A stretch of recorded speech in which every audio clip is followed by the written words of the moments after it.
Muito bom dia a todos, meus irmãos. Podemos abrir as nossas Bíblias, Neemias capítulo 8. Neemias capítulo 8. E vamos já ler, apesar de ser cerca de um quarto daquilo que nós tivemos de ler a semana passada. Na terça-feira. Sim, a semana passada, não é? Esta semana temos menos versículos, será mais rápida a leitura. Neemias capítulo 8, diz assim a palavra do nosso Deus. Em chegando o 7º mês, e estando os filhos de Israel nas suas cidades, todo o povo se ajuntou como um só homem na praça, diante da porta das águas, e disseram a Esdras, o escriba, que trouxesse o livro da lei de Moisés, que o Senhor tinha prescrito a Israel. Esdras, o sacerdote, trouxe a lei perante a congregação, tanto de homens como de mulheres, e de todos os que eram capazes de entender o que ouviam. Era o primeiro dia do 7º mês. E leu no livro, diante da praça, que está à fronteira à porta das águas, desde a alva até ao meio-dia, perante homens e mulheres e os que podiam entender. E todo o povo tinha os ouvidos atentos ao livro da lei. Esdras, o escriba, estava num púlpito de madeira que fizeram para aquele fim. Estavam em pé junto a ele, à sua direita, Matitias, Sema, Anaías, Urias, Ilquias e Maazeias. E à sua esquerda, Pedaías, Misael, Malquias, Azum, Abadana, Zacarias e Mesulão. Esdras abriu o livro à vista de todo o povo, porque estava acima dele. Abrindo-o ele, todo o povo se pôs em pé. Esdras bendisse ao Senhor, o grande Deus, e todo o povo respondeu, Amém, Amém. E levantando as mãos, inclinaram-se, e adoraram o Senhor com o rosto em terra. E Jesua, Bani, Serbias, Jamim, Acube, Sebetai, Udias, Maazeias, Quelita, Azarias, Zuzabade, Anã, Pelaías e os levitas ensinavam o povo na lei. E o povo estava no seu lugar. Leram no livro, na lei de Deus, claramente, dando explicações de maneira que entendessem o que se lia. Neemias, que era o governador, e Esdras, sacerdote e escriba, e os levitas, que ensinavam tudo o que o povo lhe disseram. Este dia é consagrado ao Senhor, vosso Deus, pelo que não pranteeis nem choreis, porque todo o povo chorava, ouvindo as palavras da lei. Disse-lhes mais, ide, comei carnes gordas, tomai bebidas doces e enviai porções aos que não têm nada preparado para si, porque este dia é consagrado ao nosso Senhor. Portanto, não vos entristeçais, porque a alegria do Senhor é a vossa força. Os levitas fizeram calar todo o povo, dizendo, calai-vos, porque este dia é santo, e não estejais contristados. Então todo o povo se foi a comer, a beber, a enviar porções e a regozijar-se grandemente, porque tinham entendido as palavras que lhes foram explicadas. No dia seguinte, ajuntaram-se a Esdras, o escriba, os cabeças das famílias de todo o povo, os sacerdotes e os levitas, e isto para atentarem nas palavras da lei. Acharam escrito na lei que o Senhor ordenara por intermédio de Moisés que os filhos de Israel habitassem em cabanas durante a festa do 7º mês, que publicassem e fizessem passar pregão por todas as cidades e em Jerusalém, dizendo, saí ao monte e trazei ramos de oliveiras, ramos de zambujeiros, ramos de murtas, ramos de palmeiras e ramos de árvores frondosas, para fazer cabanas, como está escrito. Saiu, pois, o povo, trouxeram os ramos e fizeram para si cabanas, cada um no seu terraço e nos seus pátios, e nos átrios da casa de Deus, e na praça da porta das águas, e na praça da porta de Efraim.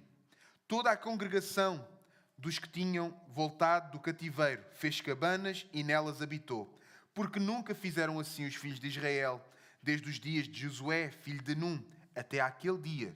E houve muito grande alegria. Dia após dia, leu Esdras no livro da lei de Deus, desde o primeiro dia até ao último, e celebraram a festa por 7 dias. No 8º dia, houve uma assembleia solene, segundo o prescrito. Vamos orar, meus irmãos. Nosso Deus e Pai, nesta manhã nós pedimos que Tu possas falar aos nossos corações, que possas iluminar as nossas mentes para nós podermos entender as maravilhas da Tua palavra. Nós oramos no nome de Jesus. Amém. Podemos tomar os nossos lugares, meus irmãos. Um breve resumo do que nós temos vindo a ouvir e a falar em Neemias, no livro de Neemias. Capítulo 1, Deus vai quebrar o coração de Neemias. Capítulo 2, Deus vai abrir as portas ao próprio Neemias para ele poder avançar nesta missão da reconstrução dos muros de Jerusalém. Capítulo 3, o povo começa a trabalhar unido. No capítulo 4, vamos ver a primeira oposição que o povo vai enfrentar, que é uma oposição que vem de fora. Capítulo 5, essa oposição passa a ser interna por conta do pecado do povo. No capítulo 6, vamos ver que o povo vai perseverar até à conclusão do muro. E na semana passada, na terça-feira, nós vimos que Deus ele vai organizar o seu povo. Tanto que vimos várias famílias sendo organizadas. Agora, no capítulo 8, o muro já está totalmente reconstruído. A cidade também já está organizada. O povo também já está reunido. Mas ainda faltava algo essencial para o povo de Deus estar à imagem do nosso Deus. Faltava renovação espiritual àquele povo. Porque, como nós sabemos, muros, eles podem ser reconstruídos.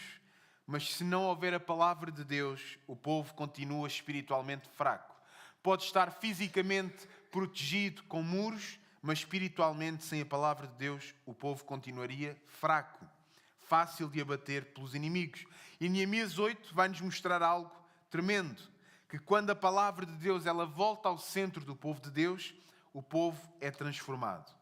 O nosso primeiro ponto é o povo volta-se voluntariamente para a palavra. Dos versículos 1 ao versículo 3, nós vimos isso.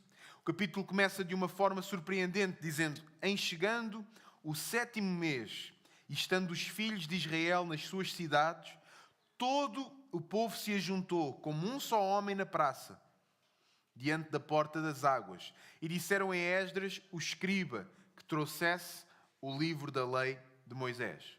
Reparem numa coisa importante. Não foi Esdras que impôs a leitura do livro. Não. O povo é que pediu. Lemos no final deste versículo, o povo é que pediu para Esdras trazer o livro da lei. Eles dizem, traz o livro. E isto mostra que aquele povo tinha uma fome espiritual, desejava mais. E isto é algo muito importante. Durante muitos anos, este mesmo povo que nós estamos a trabalhar, eles tinham estado muito e vivido muito afastados da lei. O exílio não foi apenas uma perda da terra, mas foi uma consequência do abandono que eles tinham à palavra de Deus. E os profetas já tinham advertido, tinham chamado ao arrependimento, e o povo até este momento tinha ignorado todas essas advertências. Mas agora, depois de Deus os disciplinar de todas as maneiras possíveis, eles ficarem sem nada, ficarem desprotegidos, depois de toda esta disciplina por parte do nosso Deus, algo vai mudar no coração deles. Eles começam a desejar o principal. Depois de Deus trabalhar em todas as áreas da vida deles, finalmente chegamos ao principal. Eles começam a desejar aquilo que eles antes mais desprezaram. Irmãos, isto é sempre o sinal de avivamento verdadeiro. Nós, por vezes, ouvimos que avivamentos começaram com uma noite de louvor. Meus amados, o avivamento verdadeiro, ele não começa com emoções muito fortes. Ele não começa com manifestações extraordinárias, não. O avivamento verdadeiro, ele vai começar quando o povo de Deus deseja ouvir a palavra de Deus. Isso é avivamento. E esta é uma pergunta muito honesta que nós precisamos fazer hoje. Será que nós temos fome? Será que nós temos esta mesma fome que o povo em Jerusalém estava a ter?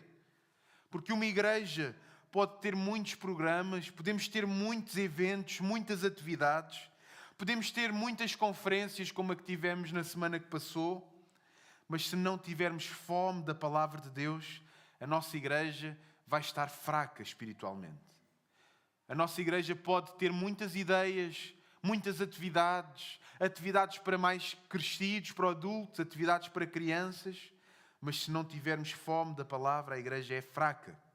Mas quando Deus começa a renovar um povo, uma das primeiras coisas que Deus faz é exatamente esta: desejo pelas Escrituras, desejo pela palavra. Depois de anos de exílio, de decadência e de disciplina de Deus, o povo começa a perceber algo: que a maior necessidade deles não era apenas reconstruir a cidade de Jerusalém, mas era ouvir a palavra de Deus novamente. E, meus irmãos, uma igreja saudável não é aquela que apenas canta bem, trabalha bem, organiza bem, mas é também aquela que deseja ouvir a palavra. E o versículo 2 vai dizer: Esdras, o sacerdote, trouxe a lei perante a congregação, tanto de homens como de mulheres e de todos os que eram capazes de entender. Ou seja, toda a comunidade estava presente. A palavra de Deus não era apenas para líderes, apenas para homens, apenas para mulheres, apenas para crianças. Não, a palavra era para todo o povo. E o versículo 3 ainda adiciona algo ainda mais impressionante. Diz: desde a alva até ao meio-dia. Isto são praticamente 6 horas de leitura e ensino da palavra. Se há alguma igreja em Portugal que eu acho que conseguiria chegar perto das 6 horas, seria a nossa, sinceramente. Meus irmãos, imaginem esta cena. Desde a alva significa desde o nascer do sol. Então vejam aí, cerca daí, no verão, 1 hora, mas desde as 6 horas no verão até às 12 horas. 6 horas no total de leitura e ensino da palavra. Homens, mulheres, crianças, de pé, atentos a ouvir a palavra de Deus. Hoje, muitas vezes, pensamos que ouvir a palavra de Deus durante 40 minutos é longo, apesar da nossa igreja não pensar assim, mas ouve-se isso em muitos lugares, mas aquele povo estava disposto a ouvir por muitas horas. Obviamente, eu não defendo que nós devemos pregar um número específico de tempo, apesar de ser aquele que até verbalmente o faço mais afincadamente no que diz respeito ao tempo de pregação, mas nós podemos ouvir uma pregação de 40 minutos, isso não implica que nós não possamos ouvir uma pregação de 3 horas, não é? Mas porquê? Porque é que homens que não ouviam a palavra, tinham tanto desejo que conseguiram passar 6 horas a ouvir a palavra. Eles entenderam algo que muitas vezes nós esquecemos, que é quando Deus fala, isso é mais precioso do que qualquer outra coisa. E eles estavam numa seca há muito tempo. Há muito tempo que eles não tinham este gosto. É como quando nós estamos de férias, voltamos à nossa igreja local e nós sentimos uma saudade tremenda. Então a palavra de Deus não é apenas uma informação que eles ouviam, que eles, é assim, não. Eles sabiam que a palavra de Deus era a própria voz do Deus. É por isso que os reformadores tinham tanta convicção sobre a centralidade das Escrituras na igreja, no povo de Deus. E a reforma nasceu exatamente desta redescoberta. Deus fala através da sua palavra. Quando Martinho Lutero abre a sua Bíblia e entende que o próprio Deus está ali a falar. Martinho Lutero disse algo simples, mas ele repetia. Ele dizia: a palavra de Deus faz tudo. É quase como: eu não preciso fazer nada, a palavra de Deus faz tudo. Conhecemos outra expressão: a palavra de Deus é como um leão, nós só precisamos de a abrir e ela vai fazer todas as coisas. Ou seja, não é o pregador que vai transformar os corações, não são técnicas humanas que vão produzir vida espiritual, embora possam haver, pregar com pontos para os irmãos ouvirem de uma maneira mais simples, entenderem e lembrarem-se depois mais tarde, usar uma linguagem mais apropriada ao local onde nós estamos.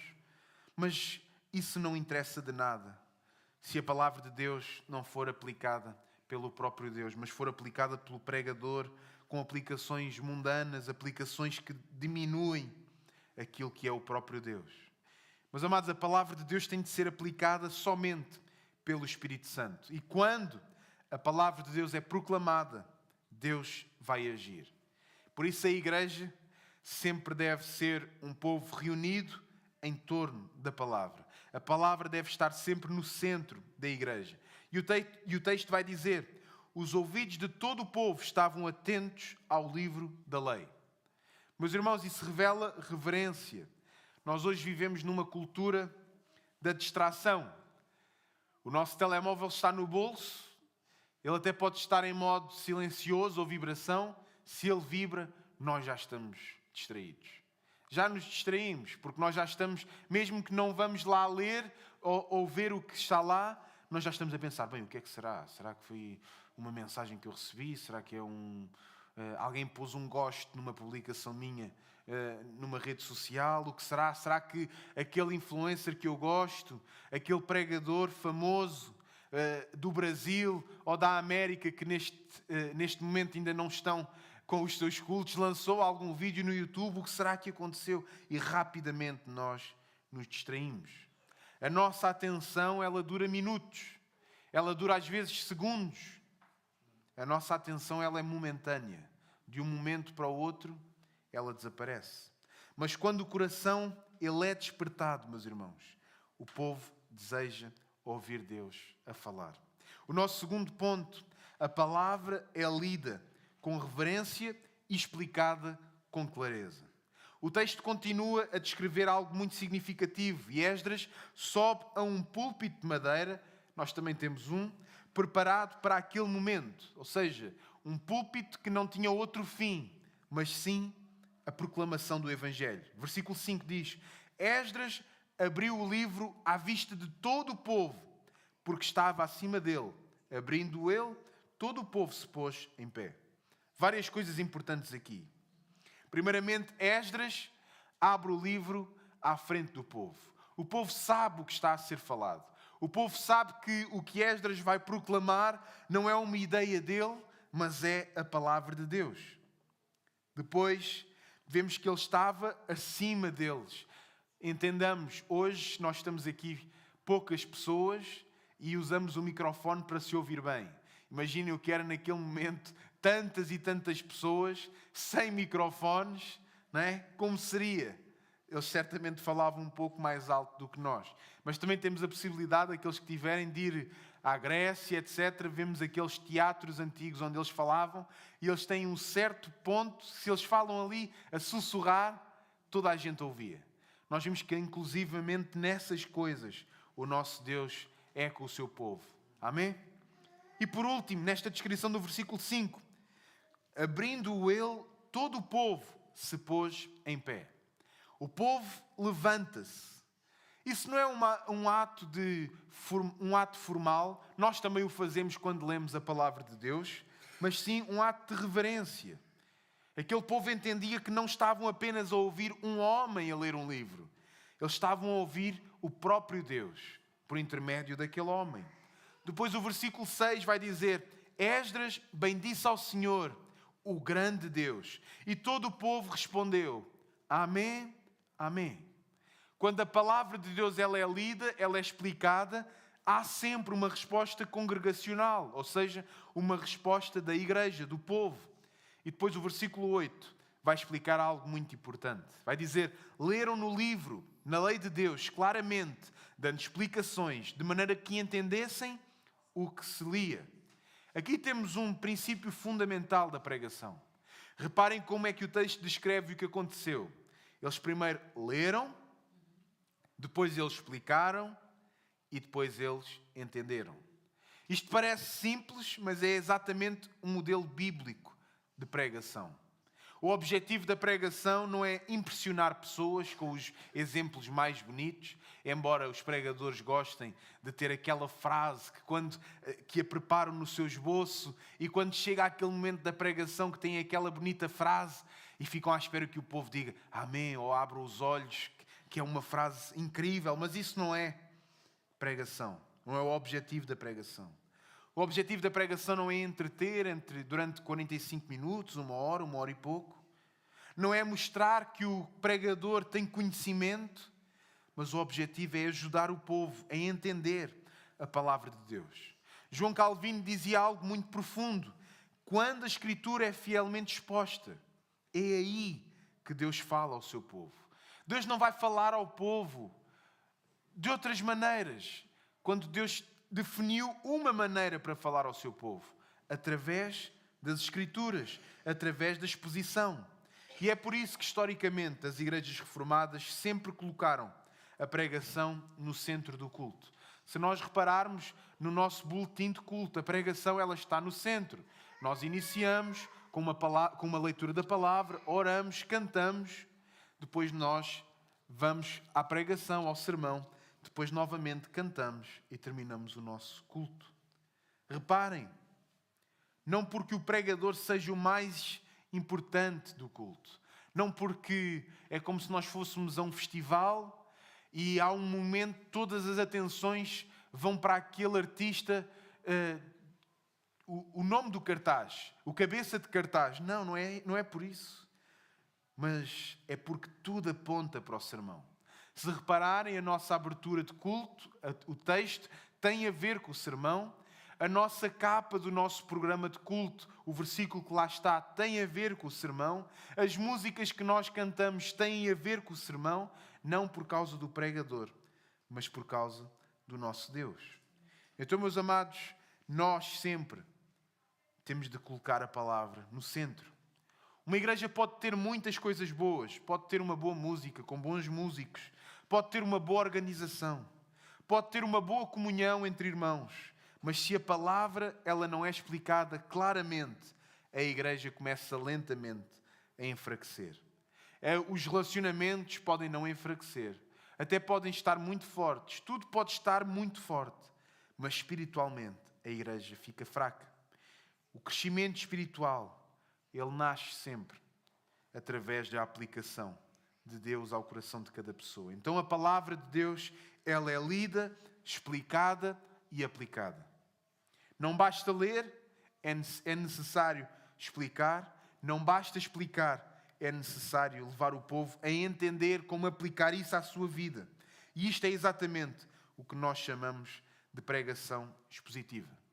O nosso pastor convidado do nosso retiro este ano é o mais dotado para nos explicar acerca disto no nosso país hoje em dia, o pastor Diego. Então a autoridade, meus irmãos, não está no nosso pregador, mas está na palavra. Próximo ponto, a palavra confronta e produz arrependimento. Quando o povo entende a lei, algo vai acontecer. Eles começam a chorar. Quando o povo ouve a lei e a entende, versículo 9, todo o povo chorava ouvindo as palavras da lei. Porquê? Porquê é que será que aquele povo chorava ouvindo a palavra? Porque a palavra, ela revela o pecado. Irmãos, é importante nós percebermos que o povo não começou a chorar porque alguém os manipulou emocionalmente. Eles não começaram a chorar porque um piano fazia uns acordes bonitos, o piano até tinha um pad que deixa assim um reverb, um eco mais bonito, que nos emociona. Não. Eles choraram porque eles entenderam. Eles choraram simplesmente porque a palavra foi lida. E quando a palavra é compreendida, o coração é confrontado. E a lei mostrava-lhes quando se tinham afastado da vontade de Deus. A lei mostrava quando eles tinham estado longe. Mostrava-lhes a distância entre a santidade de Deus e a vida que eles estavam a viver. E isto é algo que continua a acontecer hoje. A Escritura vai ser como um espelho. Quando olhamos para as Escrituras, nós vemos quem realmente nós somos. Em Hebreus 4, versículo 12, diz que a palavra de Deus é viva e eficaz e consegue discernir os pensamentos e intenções do nosso coração. Por isso, quando a palavra ela é pregada fielmente, ela vai produzir sempre uma reação no povo. Alguns resistem, é essa a sua reação. Outros ignoram, mas aqueles cujo coração é tocado, começam a ver o próprio pecado com clareza. Aquilo que nós pecávamos e nós nem entendíamos como pecado, nós começamos a perceber que de facto isso vai contra a lei de Deus. E é exatamente isso que estava a acontecer aqui no capítulo 8 de Neemias. A lei estava a mostrar a distância entre o povo e a vontade de Deus. Quando a palavra de Deus ela é compreendida, duas coisas vão acontecer. Primeiro, vem a convicção e depois a transformação. Mas Neemias e Esdras, eles dizem algo surpreendente. Este dia é consagrado ao Senhor vosso Deus, pelo que não pranteeis nem choreis. E depois dizem, a alegria do Senhor é a vossa força. Inclusive há um hino antigo que é exatamente baseado aqui. A alegria do Senhor, a nossa força é. Isto é importante. A palavra primeiro vai expor o pecado, mas a palavra, ela não termina no desespero desse mesmo conhecimento do pecado. A palavra conduz a uma alegria verdadeira, a um arrependimento verdadeiro. Meus amados, e o arrependimento verdadeiro, ele não termina em tristeza profunda, embora a tristeza profunda exista no arrependimento verdadeiro. Mas o arrependimento verdadeiro vai terminar numa alegria restaurada, uma alegria completa. O nosso último ponto, a palavra produz obediência prática. No dia seguinte, ao que nós lemos, os líderes voltaram para estudar a lei e vão descobrir algo que tinham negligenciado, que é a festa dos tabernáculos. Versículo 14 diz, acharam escrito na lei que os filhos de Israel deviam habitar em tendas. Então o povo começa a obedecer, começa a ler, entende o que estava de errado e começa a obedecer. Eles vão construir tendas, vemos que eles vão buscar vários tipos de madeira, eles vão celebrar a festa e eles recordam a fidelidade de Deus. E o versículo 17 vai dizer algo incrível. E houve muito grande alegria. Porque é que depois do povo ouvir a palavra de Deus novamente, se arrepender dos seus pecados, porquê? Porque é que depois há grande alegria? Meus amados, aqueles que obedecem a Deus, eles são alegres. Ouvir a palavra de Deus sem obedecer não transforma ninguém, não dá alegria a ninguém, mas transformação acontece quando a palavra ela é aplicada à vida e isso resulta numa alegria completa. Reparem que o capítulo ele não termina com emoção, ele vai terminar com obediência. O povo descobre algo na lei que tinham negligenciado, a festa dos tabernáculos, e imediatamente eles começam a praticar o que eles aprenderam. Não é ouvirmos, realmente isto é sério, daqui a um mês eu começo, daqui a uma semana eu vou começar a fazer. Não. Ouvir a palavra de Deus sem obedecer não produz uma transformação verdadeira. Tiago diz algo semelhante no Novo Testamento. Diz, devemos ser praticantes da palavra e não somente ouvintes. Há pessoas que gostam muito de ouvir sermões. Há pessoas que ouvem demasiados sermões até nas redes sociais. Gostam de aprender teologia, gostam de saber tudo. Gostam até de discutir doutrina.